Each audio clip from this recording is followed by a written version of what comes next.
welcome back to my channel. So today's video is actually going to be my 5-star reads of all time. I figured it's a good idea just to put what my favorite books are out there. So let's jump into it. So this is a stack of books. I'm going in no particular order. And I'm also going to be doing like 5-star series. So even if there was like a book in the series that like I didn't think was exactly 5 stars, like if it was 3.5 or 4 stars, but I thought overall that this series was a 5-star, I'm still throwing that in the video as well. And then I also have a couple of books that I only read on the Kindle to talk about. So I'll start with the Kindle books. So the first series that really got me back into reading the first time was the Beautiful Bastard series by Christina Lauren. Honestly, that series is amazing. Every single book follows a different set of main characters, but they're all in the same universe, like they're all friends. And that honestly was chef's kiss to me. Because, you know, it's like that thing, like, okay, so once the couple gets together, they have like their little moment, you're obviously happy for them, but it's like, you want the tea, you want the drama, okay? And once they're together, honestly, there usually isn't any drama. So when we get to like switch to different characters, but then always check back in with our other, like our favorite characters, like it's always a good time. So like I said, there's, I think 10 books, and I believe there's also like novellas in between. I read all of them. I absolutely loved every single one of them, and I will pop them up somewhere on the screen here. And again, 10 out of 10 would recommend. Like they were just so good. I read them all like one after the other. I could not get enough. They're sweet, they're spicy. Oh, just everything you need in a good romance book, let me tell you one. And of course it's by Christina Lauren. I mean, those two can do no wrong when it comes to a romance book. I am just saying, as you'll see. So then my next 5-star that I read on the Kindle was the Zodiac Academy series, which is a more recent series for me, by Carolyn Peckham and Susan Valenti. They're a sister writing duo. Again, also obsessed with it. I've only read the first 4 books, as you guys saw in my last vlog. I haven't been able to pick up another Zodiac Academy book, even though my friend Taylor keeps telling me to do it. I mean, those first 4 books have been absolutely amazing. I'm feeling all the feels. I've talked about what they're about, but essentially it's about these twin sisters, Darcy and Tori, and they are kind of thrown into a whole different world because they're told that they are actually the long lost heirs to the throne. But at the same time, they're at this academy with the 4 celestial heirs, which are the children of the 4 families that took over when Tori and Darcy's family were murdered, which happens within the first couple chapters in the first book, so that's not a spoiler. I'm pretty sure that also might be on the blurb. But so it's kind of Tori and Darcy against these 4 celestial heirs who have been training their entire lives, and they are like super powerful. They have all these different abilities, and obviously like Tori and Darcy come into their powers in their own way, and they're learning things, but they haven't been training for this for their entire lives. Like they literally just got thrown into it. So you're kind of learning all about the history of Solaria and like the whole political system and how everything works and the magic system. And as you go through the books, like you develop these friendships, these relationships, and the whole vibe is just amazing. I really, really, truly love it, and I definitely recommend. The books are like super long, so I definitely, if you like audiobooks, I like to listen to them a lot. And these books are hilarious. I must say, the banter in these things, top tier. So anyway, so yeah, so definitely recommend Zodiac Academy series. I'll keep you guys up to date as I continue the books, but I don't really see my opinion going the wayside here. So, all right, so I think that's all the Kindle books that are 5 stars that I haven't like bought because I love them so much. And if there wasn't a million books of the Beautiful Bastard series, I definitely would have bought them. So I guess there's no particular order here. So let's just jump into it. So one of the first series is, I think it's just called the Inheritance Game series. But I mean, everyone I feel like has heard about these. So it's by Jennifer Lynn Barnes. So there's the Inheritance Games, which is the first one, the Hawthorne Legacy, which is the second one, and my all-time favorite out of the 3, and then the Final Gambit. So these 3 books, absolutely, They are such quick reads. The chapters are super short, which I love, because, you know, you're just like, oh, just one more chapter, and then you're 90% through the book, and you're like, okay, well, I might as well just finish then. So that's kind of how these books went for me. So I'm just going to read you the blurb on the back of this book, because it's a series. I don't want to talk about all three of them, obviously, but just to give you a gist of what this one's about. So it says, $46.2 billion. I thought my heart attacking my rib cage and my mouth sandpaper dry. Tobias Hawthorne was worth $46.2 billion. And Tobias Hawthorne didn't leave anything or everything to his grandsons. He didn't leave everything to his daughters. The math in the equation just did not add up. It couldn't add up. My brain ground to a halt. My ears rang. One by one, the other occupants of the room turned to stare at me.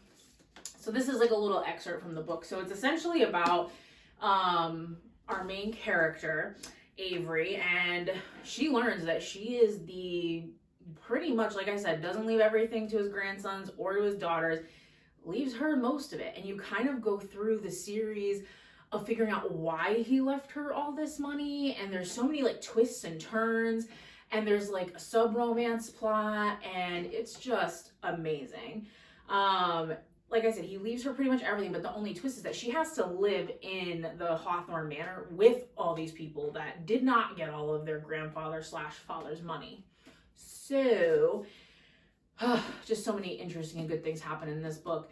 And honestly, the second book is definitely my favorite. Like, there's a lot of groundwork in this one, but the second one, you really get the majority of kind of the plot, the characters like truly working together. And I think it's three brothers. So the three brothers in this book, which are the grandsons of Tobias Hawthorne, are amazing. Like, I genuinely love all three in their like own way. There's Xavier, Jameson, and Grayson. So all three of them just kind of add their own little parts to this series, and it's just so good. Like, I had my aunt actually read this, and she also really liked it. Well, she listened to it on audiobook, but still so freaking good. She said she like flew through it. I think she has the other two on hold from Libby right now so that she can read them, because again, so good. Quick chapters, amazing. Okay, so I guess we're just gonna put these here. All right, so the next series, oh yes, I loved it. So this is the Folk of the Air Trilogy. So we have the Cruel Prince, we have the Wicked King, and then we have the Queen of Nothing. So these are by Holly Black.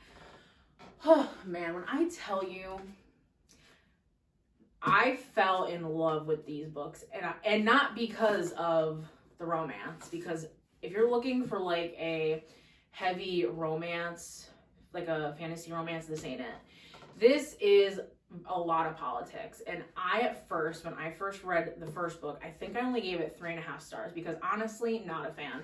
I did not like that it's marketed. Like, when you go on TikTok, it's like all about Jude and Carden. That's literally not at all what this, I mean, obviously their like whole romance and relationship is part of the plot, but Jude is the moment, okay? Jude is the badass we all need in our lives, okay? And she is the main character. And I fell in love with her. She's amazing. And I love just reading her whole story. And just the politics in this is like mind-blowing to me. Like, that's what I love most about this book, is the politics. So if you like politic fantasy, then I 10 out of 10 recommend this. It's so good. But let me read you the back of, again, just the first book. So Jude was 7 when her parents were murdered, and she and her 2 sisters were stolen away to live in the treacherous high court of Fairy. 10 years later, Jude wants nothing more than to belong there, but many of the Fae despise humans, especially Prince Carden, the youngest and wickedest son of the High King. To win a place at the court, Jude must defy him and face the consequences.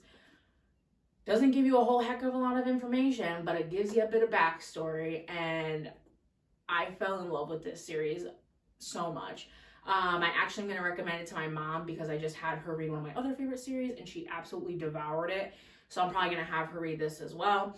But definitely recommend this. But again, don't go into it expecting a lot of romance, because there's definitely romance throughout, like sprinkled, but it's definitely mostly a political fantasy. So again, Folk of the Air Trilogy by Holly Black.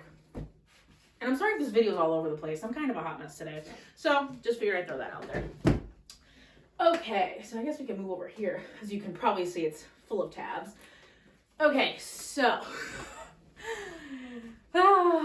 boy. So this is the Acotar, Court of Thorns and Roses by Sarah J. Maas. This is literally my all-time, like if I had to pick a series, it's between this one and good old HP over here. So let's just jump into it. So I feel like everybody and their mother, literally, because this is the series I had my mama read, has heard of Acotar. Oh my god. So the first one, it's like Beauty and the Beast retelling is how a lot of people describe it. But let me just read the summary on the back. So when 19-year-old huntress Farah kills a wolf in the woods, a terrifying creature arrives to demand retribution. Dragged to a treacherous magical land she knows only about from legends, Farah discovers that her captor is not truly a beast, but one of the lethal, immortal fairies who once ruled her world. At least, he's not a beast all the time. As she adapts to her new home, her feelings for the fairy Tamlin transform from icy hostility into a fiery passion that burns through every lie she's been told about the beautiful, dangerous world of the Fae. But something is not right in the fairy lands. An ancient wicked shadow is growing, and Farah must find a way to stop it or doom Tamlin and his world forever. So the first one is A Court of Thorns and Roses, and then the second one is A Court of Mist and Fury, and then the third one is A Court of Wings and Ruin. So there are 2 more books in this series, which I do have down here. A Court of Frost and Starlight, and then A Court of Silver Flames. This is a novella, 3 out of 5 stars. Wasn't a big fan. It's just like kind of a little filler to me, like a Christmas episode in a show. And then A Court of Silver Flames, honestly, I haven't read it yet. Well, that's a lie. I've read the first 250 pages. I don't really know why I stopped. I think I kind of just got burnt out from the series, and this follows like a whole different character in the book, which is great. Like I, again, tabbed it, loved it. But I haven't finished it, so I don't know if it's going to be 5 stars, so I just didn't want to throw it in this video. But my mom did read this, and she absolutely loved it. I'm pretty sure she would rate it 5 stars. Mom, if you're watching this, comment down below and let the people know what you thought. But yeah, these 3 books, let me tell you. So my friend Hannah, she actually heard about this series from one of her friends, I think. And she was like, oh, let's read it. And I said, okay. I devoured this book. I mean, in no time. Like I said, I've never annotated books before, so this is like my first time, but like I tabbed the crap out of it. I like every 60 pages or whatever, I wrote a summary of the book or of like what's happened so far in my feelings. It's just so good. Farah is a freaking badass, and I love Enemies to Lovers, as I'm sure you'll tell by my book choices here. Enemies to Lovers is my absolute favorite plot, and like forced proximity, and like this just has all the vibes. And it's just the Sarah J. Maas's writing too is just absolutely phenomenal.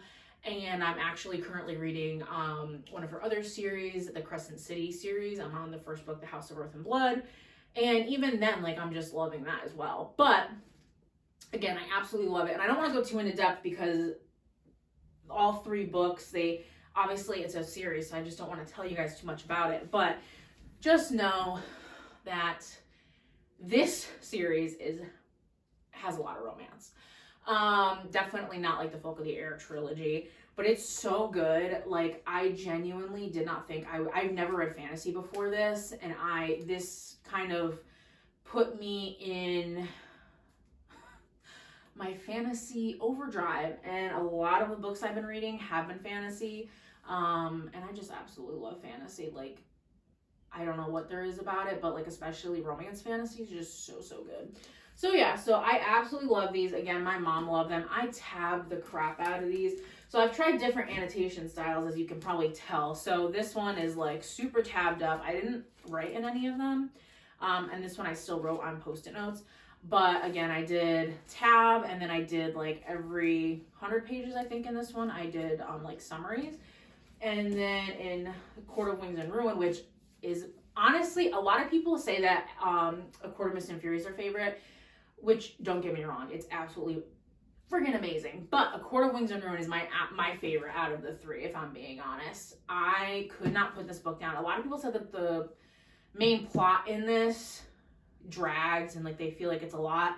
I didn't think so. I thought that it was honestly amazing, and it felt good to kind of break up the romance, because after, 2.5 books of pretty much just like romance, it's nice just to have a switch of the game here and get some plot into it. I mean, don't get me wrong, there's plot throughout the whole book. Plot, romance, so good, but this one I definitely just really liked that plot line that was kind of coming forward in this book. So yeah, I definitely recommend this series. It's, again, this is like one of my all-time favorites. I recommend this to literally everybody. So definitely pick it up. And I am going to be finishing, I'm hoping, A Court of Silver Flames very soon. So we'll see how that goes. All right, so I don't think I have any more like series that I need to talk about. Oh, who am I kidding? Oh, my baby over here. So over here is, I have now, like I said, between this and Acotar, so Harry Potter. So I'll just pull, the first book out here. So obviously the Harry Potter series. Oh, where to begin? I went into a deep dive. So I was talking about this series with my husband. He loves the movies. He's not much of a reader, he's a gamer, but he loves the movies. And I was talking to him, and he's like, oh, you should really watch the movies. I can't believe you've never seen it or read it. Like, that's kind of crazy. And I think I started reading Harry Potter when I was in like middle school, but I just never like finished it. And I had gotten rid of the books that I had. So I was like, I just never picked it back up. And then I was at work and I was talking to my boss, and we were also talking about Harry Potter. And he was like, I can't believe you've never read Harry Potter. And I was like, okay, everybody, I get it. I've never read Harry Potter. And then me and my husband do tag selling a lot, just because it's like so much fun. Like in our area, there's like a lot of tag sales, like just places around us that do like big tag sales. And I love books for a good price. So we were doing some tag selling, and I actually came across the first three. So Sorcerer's Stone, Chamber of Secrets, and Prisoner of Azkaban at a tag sale for $1 each. They were all hardbacks in like perfect condition. And I was like, for $1, sold. So I immediately texted my boss and I said, look what I found for $1 each. And he was like, okay, like stop whatever you're doing and pick it up. So I did not. I actually ended up surprising me, because I actually watched the first couple movies first. But I will say that watching the movies, I think, made it easier for me to enjoy the first couple books, because I was able to picture the characters a lot easier and kind of have like an idea about kind of what was going on. But the books, honestly, there's enough difference between the books and the movies to still make the book super interesting. And I must say, they did like spot on with the casting. Every time I read about a description of a character, I'm like, wow, like that literally looks exactly like the character in the book. It's kind of insane to me. But anyways, so I plowed through all of these books, became obsessed, finished all the movies. I cried more times than I've ever cried reading a book before. Let me tell you what, my aunt can vouch for me. I literally would sit there sobbing in my reading chair downstairs in my living room, just sobbing when things happen. And honestly, there's no other words for that. Just so freaking good. And I'm sure most of you guys out there have read these. Oh my God, absolutely love them. So then I became obsessed. So as you can see, I have a bunch of Harry Potter stuff everywhere. I've got Hedwig, I've got this cool backpack, I've got a sorting hat, which Hufflepuff, by the way, hello. I bought these awesome, my husband bought me for Christmas, these amazing dust jackets by Nerdy Ink. I hold these near and dear to my heart. My mom bought me these awesome bookends where Harry's like running through 9 3/4. I got a whole bunch of Harry Potter stuff happening. My dad took me to New York and we went to the Harry Potter store. Thank you, Dad. It's just been a whirlwind. And I literally was in such a reading slump after reading these books, let me tell you what. But it's fine. I'm not sad about it. I'm going to do a reread, I think either this year or early next year, for sure. So anyway, so yes, so these are definitely a 5-star series, for sure. Absolutely loved. anyways, so I think that's the last series. So next up, so we have The Kiss Quotient by Helen Huang. So this is technically, I think, a series. I own all 3 of them, The Bride Test and The Heart Principle, but this one was the only one I gave 5 stars to. I absolutely flippin' loved it. So let me just read the blurb to you.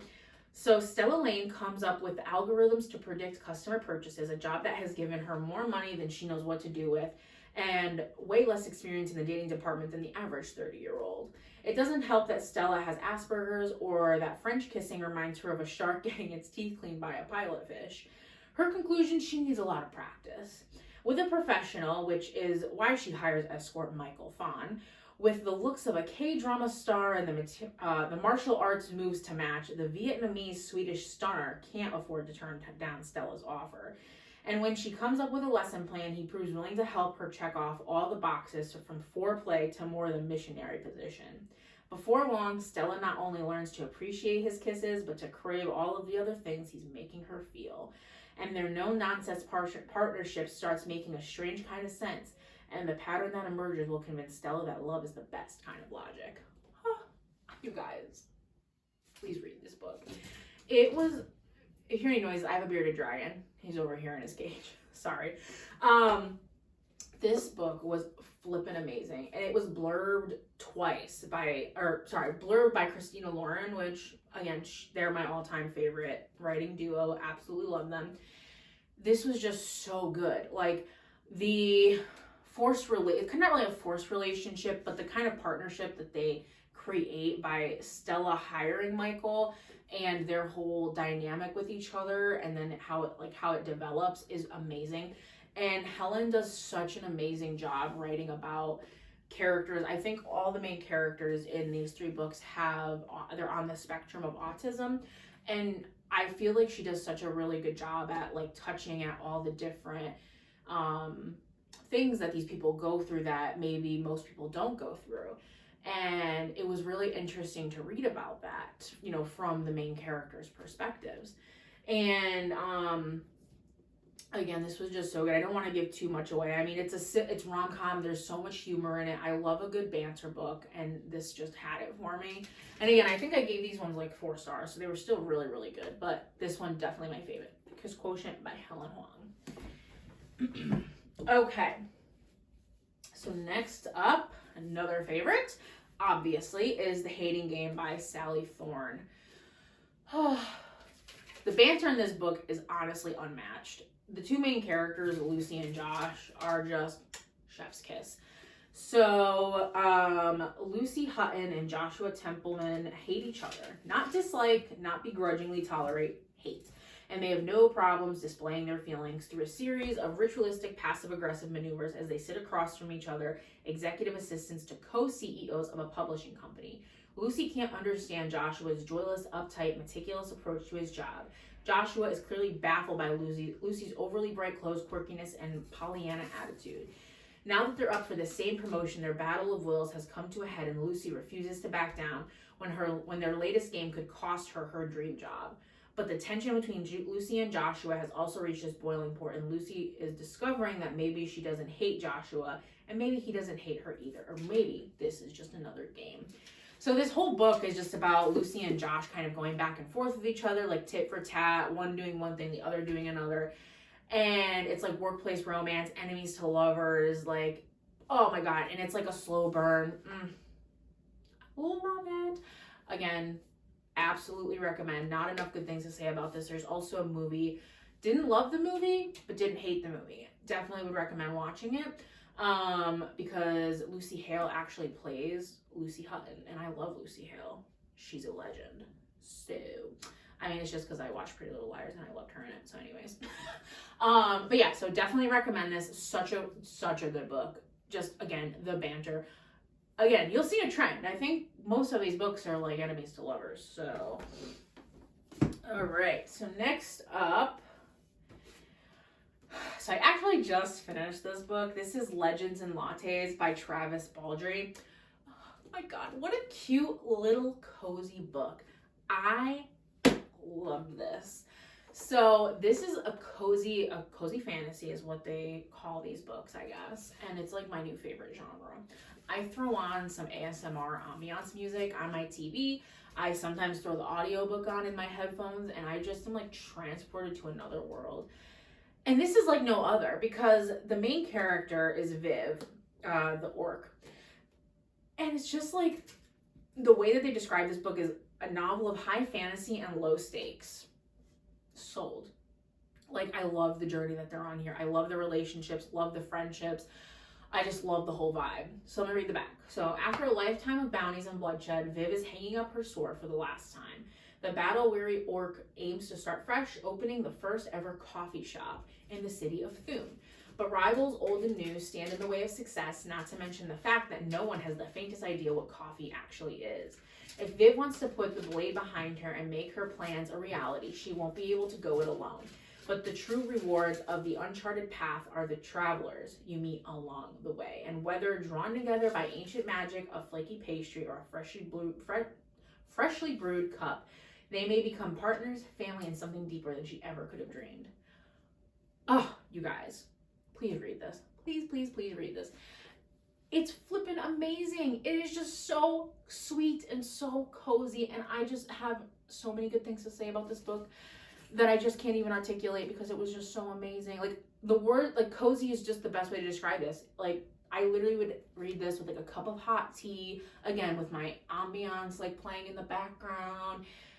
Oh my god, like cuddled up in a cute little blanket with my cats. Such a vibe. And it's pretty short. It's less than 300 pages, I think. Yeah, 294 pages. It is so good. And he's actually coming out with a prequel. I think it's called Bookshop and Bone Dust, if I'm not mistaken. But Legends and Lattes, come on.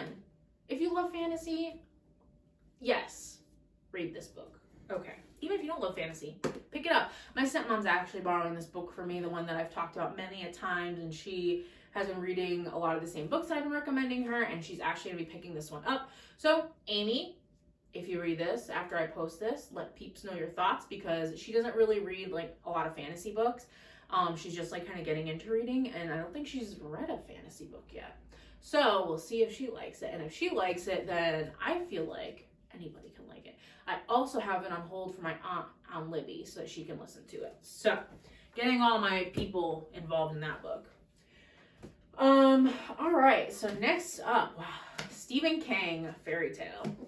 So this book was really good. This was the first ever Stephen King book that I read, and I wasn't sure I was going to feel about it, but I read it with the audiobook playing at the same time, and it was absolutely amazing, because it literally felt like a fairy tale just being told to you.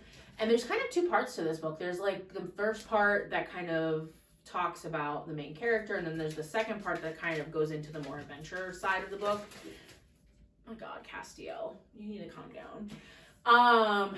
So let me read. So it's kind of a long blurb, but I'll just kind of read some of it. So Charlie Reed looks like a regular high school kid, great at baseball and football, a decent student, but he carries a heavy load. His mom was killed in a hit-and-run accident when he was 7, and grief drove his dad to drink. Charlie learned how to take care of himself and his dad. When Charlie is 17, he meets a dog named Radar and her aging master, Howard Bowditch, a recluse in a big house at the top of a big hill with a locked shed in the backyard. Sometimes strange sounds emerge from it. So there's a lot more to the story, but this is kind of, that's the gist. So it's kind of about Charlie meeting Howard and kind of building a relationship with him and with the dog Radar. And then, you know, some events happen, and then he goes on this adventure. And the adventure was so fun, you guys. There was so many like crazy mystical creatures, and the whole story of what's happening throughout that adventure is just so good, and it's so immersive. You know, Stephen King does a really good job at describing these settings, the ambiance, the characters. He just has a really good descriptive, like, I really enjoyed the writing style in this book. And tell me you wouldn't want to pick up a book, I don't know if you guys will be able to see it, but have these cute pictures at the beginning of every single chapter. Yes, please. I absolutely fell in love with this book. Yes, so excuse me, definitely recommend. right, I guess I'll talk about these. So, these are heavy. So these books are, put them in the right order here. So this is Olympus by Rachel Smythe, I think is how you pronounce it. These are super heavy. So there's 3 volumes. I cannot hold these up. I'm sorry, guys. So there's 3 volumes that are out right now. Ugh. So this follows Hades. It's a Hades and Persephone story. And you guys, it is amazing. It's a graphic novel. And I absolutely fell in love with it. And there's 2 more coming out this year, but do you think I waited for that? No, I downloaded the Webtoons app and I started reading it on my phone because I just could not. It is so adorable. I absolutely love Hades and Persephone in this. They are so flippin' cute. And they're such quick reads. I read each of these in about an hour. So like I said, the art style is just so amazing. Like I absolutely adore the art style in this. And it's just such a fun time. Like, and I gave all of these 5 stars just for the vibes alone. Oh God, Cass, please. So definitely recommend these. I borrowed these from my library because they're such quick reads, and it's like, do I want to spend $30 or $20 or whatever just to read a book for an hour? Yes, but no, honestly. But anyways, that's a story for another day. So definitely pick these up. If you can get them through your library, definitely do that. Or like I said, they're a webtoon, and I think she has like 300, like she calls them episodes out right now. And each book contains 25 episodes. And I think I'm on episode like 140 right now. Amazing, you guys. Amazing. So I absolutely loved all 3 of those. So now that I talked about them, I can finally return them to the library. These are super heavy. I don't really know where to put these. Oh, God, be careful. Okay. All right, guys, we're getting down to it here. Oh, jeez. Okay, so this will pick up this one. So this is Love in the Time of Serial Killers by, what is this lovely lady's name? Alicia Thompson. I read this book at the end of last year. It was actually my last book of 2022. And you guys, it is the sweetest little thing. It has like just the funnest plot. Oh, I love it. So you get the main character, Phoebe Walsh. So PhD candidate Phoebe Walsh has always been obsessed with true crime. She's even analyzing the genre in her dissertation, if she can manage to finish writing it. It's hard to find the time while she spends the summer in Florida cleaning out her childhood home, dealing with her obnoxiously good-natured younger brother, and grappling with complicated feelings of mourning a father that she hadn't had a relationship with in years. It doesn't help that she's low-key convinced that her new neighbor, Sam Dennings, is a serial killer. He may dress business casual by day, but at night he's clearly up to something. It's not long before Phoebe realizes that Sam might be something much scarier, a genuinely nice guy who can pierce her armor to reach her vulnerable heart. You guys, this book is so funny. I love the banter, and it's not super enemies to lovers, but you kind of, because Phoebe thinks at first that he's a serial killer, because that's just kind of how her mind works. So you get this, like, she's like, ooh, stay away from me vibe. I don't like you. Don't want to look at you. You're going to murder me vibe. But then the more you go through the book, obviously, you just learn so much more about Sam and Phoebe and, like, their whole dynamic. And you delve into, like, Phoebe dealing with the grief of losing her father. Like they said, that she hasn't had a relationship with years. And you kind of deal with that whole dynamic. And then you have, like, her brother and her brother's girlfriend. And that whole kind of dynamic as well between siblings, because, she lives in a different state than her brother. And so it's just such a good, like, heartwarming story. And, like, you get all these different characters. And it was just such a good vibe. And I am obsessed with this cover. Like, who doesn't love it? Like, this looks just like I have a freaking comic book. I am, like, obsessed. Honestly, the cover is what drew me to it. It was sitting on the table at Barnes & Noble. And I was like, you're mine. You're coming home with me. Thank you very much.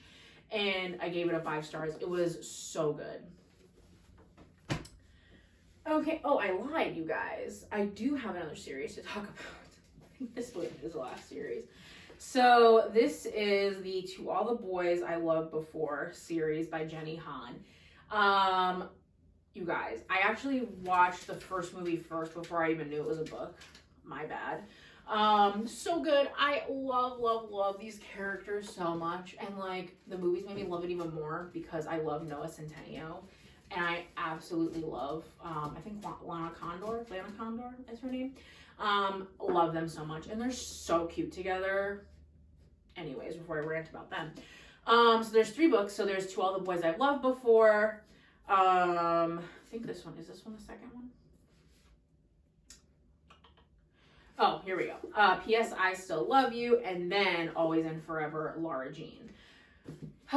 So these books follow Laura Jean. She's in high school. She's never really been in like a relationship before, but she kind of gets sucked into like this fake dating thing with Peter Kavinsky. So the back of the book, so it says, Laura Jean keeps her love letters in a hat box her mother gave her. They aren't love letters that anyone else wrote for her. These are ones that she's written. One for every boy she's ever loved, 5 in all. When she writes, she can pour her heart and her soul and say all the things that she would never say in real life because her letters are for her eyes only.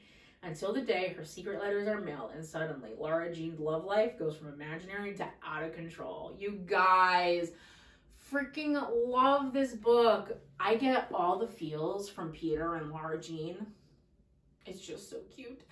And I think I gave actually all 5 books in this 3 stars. And honestly, I kind of want to reread it because after I read them, and then I think the 2nd and 3rd movie came out, I wasn't the biggest fan of the movies. Like, I still watch the first one all the time, but I don't know, I'm not as big of a fan of the 2nd and 3rd one because the books are honestly so flippin' different. It's ridiculous. So I definitely recommend the books over the movie, for sure. But I absolutely love the first movie. Just watch the first movie just to get like a look at who the characters are. Because once you picture Peter as Noah, or Noah as Peter, there's no going back. I absolutely love Noah Centineo. Anyways, so yes, definitely love these books. Definitely recommend.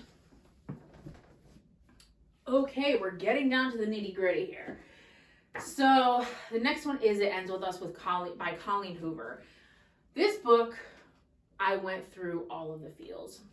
Please look up the trigger warnings before you read this book. There is so much that happens in this book. I do like Colleen Hoover. She's not my favorite. I've only read a couple of books by her, and they're most of them are okay. There's also another book that comes after this that's, I guess, technically part of like the series. It's called It Starts With Us, and it follows another character and the main character in the next book. I didn't like it as much as I liked this one. It was really good, but just wasn't a 5-star for me. So, Lily hasn't always had it easy, but that's never stopped her from working hard for the life she wants. She's come a long way from the small town in Maine where she grew up. She graduated from college, moved to Boston, and started her own business. So when she feels a spark with a gorgeous neurosurgeon named Ryle Kincaid, everything in Lily's life suddenly seems to be almost too good to be true. Ryle is assertive, stubborn, maybe even a little arrogant. He's also sensitive, brilliant, and has a total soft spot for Lily. But Ryle's complete aversion to relationships is disturbing. As questions about her new relationship overwhelm her, so do thoughts of Atlas Corrigan, her first love, and a link to the past she left behind. He was her kindred spirit, her protector. When Atlas suddenly appears, everything Lily has built with Ryle is threatened. With this bold and deeply personal novel, Colleen Hoover delivers a heart-wrenching story that breaks exciting new ground for her as a writer. So this story, check the trigger warnings. I don't want to say too much because then it kind of gets rid of the whole point right in the book. But it was really good. Colleen really knows how to tackle tough subjects. Like, that's definitely something that I think that she does really well. And honestly, read the book. I mean, it's really, really good. The writing is really good. It's quick and easy read. I didn't think it was too difficult to read. And it just was really, really genuinely such a good book. Just because you learn like not life lessons, but you learn like things throughout the time. Like Lily learns life lessons. Like, okay, like I'm noticing this, so this should happen, not this. And you're just kind of going through that. Her whole couple of years she kind of goes through all this stuff, and you know, you just kind of learn about Lily as a person. And I love Lily, and they're making a movie, okay, and some people don't like the people they cast as Lily and Ryle, but let me tell you what, Lily Blake Lively, yes please. She is a queen. She is the moment. I absolutely love Blake Lively. And then Justin Baldini, I think that's how you say his last name. He played Raphael in Jane the Virgin, if anyone has seen that. And he is A, hot AF. B, I honestly can definitely picture him as Ryle. Like, he's got the whole vibe going on. So I'm super excited. And she said, Colleen, she said that's absolutely who she wants. And it's like, okay, well, she wrote the book, so obviously she would know who she wants to be cast as these people. Just saying. And I get it, like, Blake Lively's obviously older than Lily is, and so is Justin Baldini, but honestly, Blake looks like she's in her 20s, and she's beautiful and gorgeous and everything, so I'm here for it. Cannot wait for the movie to come out. I hope they don't mess it up, but so good. Definitely recommend. All right, guys, we're down to the final fourth. This video is probably a million years long. Sorry. Okay, so I actually have, so this one I love. Josh and Hazel's Guide to Not Dating by Christina Lauren. So I think this is like my only like not enemies to lovers romance book that I friggin' love. So Hazel Camille Bradford knows she's a lot to handle, and frankly most men aren't up to the challenge. In her army of pets and thrill for the absurd, don't send them running, her lack of filter means that she'll say exactly the wrong thing in a delicate moment. They're lost. She's a good soul in search of having honest fun. Josh M has known Hazel since college, where her zany playfulness proved completely incompatible with his mellow restraint. From the first night they met, when she gracefully told him she would be honored to give you sex tonight, to when she sent him an unintelligible email while in a post-surgical haze, Josh has always thought of Hazel more as a spectacle than a peer, but now 10 years later and after a cheating girlfriend has turned his life upside down, going out with Hazel is a breath of fresh air. Not that Josh and Hazel date, at least not each other, because setting each other up on progressively terrible double-blind dates so they can hang out together means there's nothing between them, right? So this story is amazing. I read this so long ago. Like, I definitely need to pick this book up again because this is one of my all-time favorite Christina Lauren books besides the next one I'm about to talk about. But you guys, so Josh and Hazel, they like this book said, so they set each other up on blind dates just so the two of them can hang out together because they claim they don't have feelings for each other. So the blind dates they go on get like progressively worse and worse, and you're just learning about Hazel and Josh and their relationship together, and they progressively get like closer and closer. And so it's like a friends to lovers type deal, and it's just so good. And the epilogue in this book, oh my God, it's like one of my favorite epilogues like ever. I'm just gonna throw that out there. So definitely pick this up. I will be rereading this book. It is so flippin' adorable. There's honestly not much to say about romance books because, I mean, they all kind of follow the same, like, way to get to the end here. But absolutely amazing. Hazel is one of my all-time favorite female characters in a romance book. She's just, like, so funny. And Christina Lauren, they write banter and, like, dialogue like no other. Like, it is so good. Love it.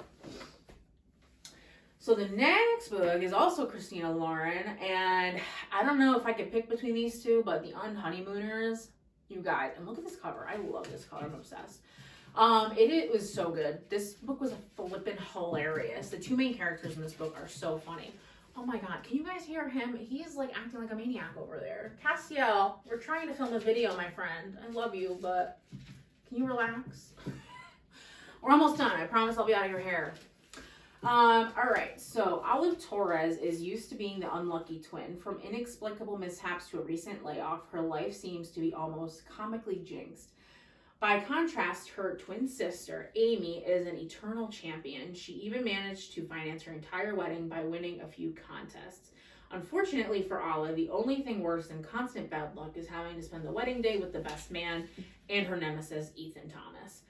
Olive braces herself for wedding hell, determined to put on a brave face, but when the entire wedding party gets food poisoning, the only people who aren't affected are Olive and Ethan. Suddenly, there's a free honeymoon up for grabs, and Olive will be damned if Ethan gets to enjoy the paradise solo. Agreeing to a temporary truce, the pair head for Maui. After all, 10 days of bliss are worth having to assume the role of loving newlyweds, right? But the weird thing is, Olive doesn't mind playing pretend. In fact, the more she pretends to be the luckiest woman alive, and the more it feels like she might be. Guys, Ethan and Olive are the cutest things in the entire world, and I absolutely love their banter, and they're so funny, and they're so cute together, and I am obsessed with them. Please read this book. It is genuinely the funniest book I've ever read. Throwing that out there. I LOL'd so many times in this book, it's like unbelievable. One of my all-time favorite books. Had my stepmom read it. She also loved it. Please pick this book up. Okay, final two. Sip. Beach Read by Emily Henry. Oh my god, another amazing book, you guys. I cannot. With Enemies to Lovers, I just cannot. Okay. Augustus Everett is an acclaimed author of literary fiction. January Andrews writes best-selling romance. When she pens A Happily Ever After, he kills off his entire cast. They're polar opposites. In fact, the only thing they have in common is that for the next 3 months, they're living in neighboring beach houses, broke and bogged down with writer's block. Then one hazy evening, one thing leads to another, and they strike a deal designed to force them out of their creative ruts. Augustus will spend the summer writing something happy, and January will pen the next great American novel. She'll take him on field trips worthy of any rom-com montage, and he'll take her to interview surviving members of a backwoods death cult, obviously. Everyone will finish a book, and no one will fall in love, really. Don't want to dive too much into this because it's genuinely just such a fun enemies to lovers. Like, these two, again, their banter is so good. Emily Henry, I don't know, she's like right up there with Christina Lauren when it comes to banter. It is so good. So January and Augustus are so cute together. They are absolutely hilarious, and I love the little field trips they take each other on because you just learn so much about, like, when January takes some places, you learn so much about her, and then when Augustus takes her places, you learn so much about him. And I just loved learning about that. And honestly, the story's not just about romance either. Like, there's kind of a subplot where she's dealing with the grief of losing someone, and I think that kind of affects, like, the whole story throughout, like, the book. And I genuinely think that that was such an interesting plot point to add because there's some secrets that she learns and some things that she uncovers that she didn't know about her family. Very minimal. I guess not like a whole major part of the book, but it's in there. So I definitely recommend this. I love Emily Henry. She's amazing. And I actually read this book on my Kindle and then bought the physical copy because I love this book so much. And I think I did the same thing with UN Honeymooners, if I'm being honest with you, and Josh and Hazel's Guide. I had to buy them, guys. They're just so flippin' good. Don't tell my husband. All right. So the last book, you guys, this is like, I love this book. So this is Verity by Colleen Hoover. I'm literally not going to tell you anything about this book other than it is a mystery thriller romance. And if you haven't heard about Verity, what rock have you been living under? Because this book was flipping amazing. If I could rate it 10 stars, I would rate it 10 stars. I wish there were more books like this, but I feel like there's not. And if you guys know of any, please put them down below because I need to read more books like this. And my mom absolutely loves thriller books. And so I think she would also benefit from reading some of these. She has this on her waitlist on Libby, but of course, any Coho book takes forever to get. So I'm not even going to read you guys the blurb, I don't think, because it's just so good. It's literally about, I guess I can read you this first part. So Lowen is a struggling writer on the brink of financial ruin when she accepts the job offer of a lifetime. Jeremy Crawford, husband of the best-selling author Verity Crawford, has hired Lowen to complete her remaining books in a successful series his injured wife is unable to finish. So she's finishing the book for this super successful author, and she's actually staying in the house with, with the husband and Verity. And so it's just such an interesting, I'm honestly not saying anything more about it because it's just so freaking good, you guys. Like, the ending, shocking. Freaking shocking. Okay, anyways, love it. 10 out of 10 if I could. Alright guys, well that wraps up the video. Those are all of my 5-star reads. And if you guys want to leave your 5-star reads down below, I would absolutely love any recommendations. I love reading new books. I love reading people's favorite books. And I honestly I love reading so much. And I love sharing my reading with people. Like I said, I recommended some to my aunt, to my mom, to my stepmom. Me and my friend Taylor, we talk about books back and forth, me and my friend Hannah. And so I just love to involve people in my reading. But of course, no one loves reading as much as the people that watch BookTube. So, hello. So please like this video, subscribe, comment down below. Follow me over on my Instagram, same name, Sabrina_reads and rambles, and on Goodreads, same thing. I would love to have new friends over there as well. And I hope you guys have a wonderful day. And if you have any questions for me or again, any recommendations, please leave them down below.